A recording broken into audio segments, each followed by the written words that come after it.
Hello दोस्तों, देखिए trending star Khesari Lal Yadav का एक न्यू धमाकेदार सॉन्ग आया। उस सॉन्ग का हम फुल रिव्यू इस वीडियो में देने वाले हैं।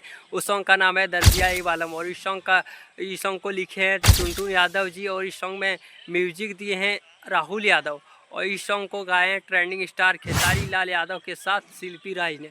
और इस सॉन्ग में नजर आए ट्रेंडिंग स्टार खेसारी लाल यादव के साथ रानी जी। इस सॉन्ग के वीडियो क्वालिटी बहुत ही बेहतरीन है और इस सॉन्ग के रिस्पॉन्स के अगर बारे में बात करें तो मिल चुका है। अभी तक 3 लाख व्यू मिला है। 11 घंटा इस सॉन्ग को आने में हुआ है और 30,000 लाइक्स मिला है और उतना अच्छा रिस्पॉन्स नहीं मिल रहा है जैसा मिलना चाहिए। आप लोग अभी तक नहीं सुने तो जाइए ग्लोबल म्यूजिक जंक्शन पे इस सॉन्ग आया है आज सुबह 7:10 पे और इस सॉन्ग को आने में भी 11 घंटा हो चुका है और आप लोग जाके सुनिए।